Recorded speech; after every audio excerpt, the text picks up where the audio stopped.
Je te dis liste de rassemblement avec maintenant plus d'1 an d'expérience qui regroupe des étudiants de l'IEP, de la 1A à la 5A, complètement paritaire, même plus féminine que masculine, avec des gens très ancrés dans le milieu associatif et profondément motivés pour faire bouger leur établissement.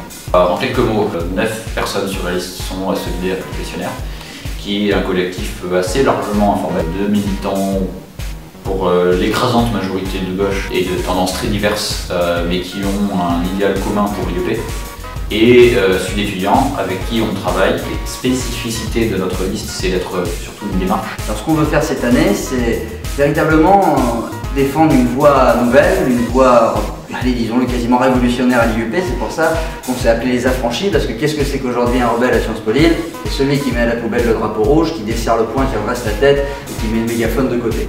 Donc voilà, on est là pour faire entendre une voix différente, pour faire valoir nos idées qui ne sont pas plus détestables que d'autres, même si parfois on a des cas de conscience en sortant d'amphithéâtre. Le CAS de l'IEP, donc le CAS c'est quoi? C'est le collectif d'action syndicale, donc c'est la section locale dans la section locale. Enfin, je pense qu'on a quand même pas trop mal commencé l'année, on a fait une campagne qui a plutôt bien marché, notamment sur l'augmentation des frais d'inscription. Ces 3 propositions fortes que vous faites dans votre liste, ce sont lesquelles?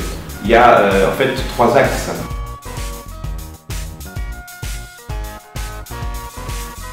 Mais puisqu'il faut donner des mesures, j'en ai sélectionné 3. On est là pour défendre nos idées, pour faire valoir une voie nouvelle.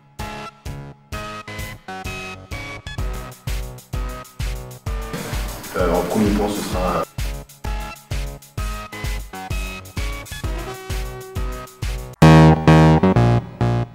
Ce qui ne va pas, c'est que cette réforme, elle a été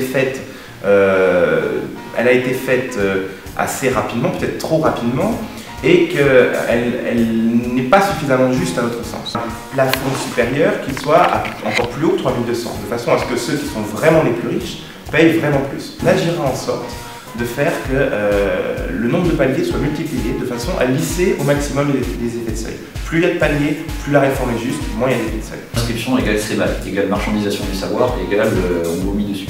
La proposition d'augmentation des frais d'inscription, il y avait 8 lignes en nombre très large sur les projets qu'on allait financer grâce à cette hausse. C'est rien, franchement c'est rien.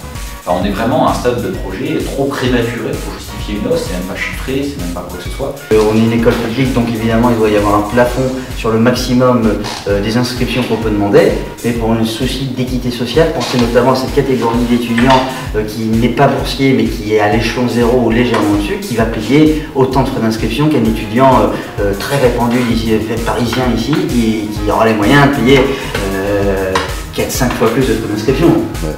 Une augmentation qui se déguise sous plusieurs paliers dégressifs en fonction du revenu des parents. Et la position de l'UNA, je pense qu'elle est plutôt claire, c'est que tout simplement il y a déjà eu une augmentation des frais d'inscription il y a 3 ans maintenant pour nous.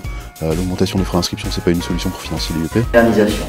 Voter pour des élus étudiants qui préfèrent redresser la tête plutôt que de lever le poing. C'est ça notre programme. C'est un slogan de contre-campagne en fait. C'est un slogan qui renvoie aux listes adverses. Le jour il a peut-être redressé. Je suis pas certain de comprendre ce que ça veut dire. Je pense que ça sert à une critique envers certaines catégories de personnes. Je ne suis pas sûr que ce soit un slogan porteur de propositions. Je pense que c'est un slogan qui va au contraire être source de clivage plutôt que de rassemblement. Le point levé, je peux le mettre si ça leur fait plaisir. Voilà, j'ai le point levé, mais je ne vais pas le garder levé tout le temps parce que j'ai la flemme. Et très franchement, pour le coup, c'est eux qui font notre discours idéologique. Écoute, moi je pense que parfois lever le point, ça peut être aussi redresser la tête. Ce sur quoi il faut insister, et je profite de SPLTV pour le faire là, c'est que les élections au conseil d'administration sont des élections qui sont importantes parce que se jouent au conseil d'administration des éléments stratégiques de l'IEP. Il ne faut pas s'en désintéresser. C'est important d'aller voter, même si c'est mieux si vous votez pour nous. Voilà, c'est dit. Si vous voulez vraiment pas voter pour nous, votez moins pour quelqu'un d'autre. Votez aussi au Crous. Et au moins déplacez-vous et faites le geste d'y aller. Il y a des vrais problèmes de participation. Dans un institut politique, c'est quand même un petit peu dommage. Et au pire, c'est vraiment que vous êtes dégoûté par toutes les listes, ce que j'arrive pas à comprendre parce qu'on est quand même vraiment géniaux.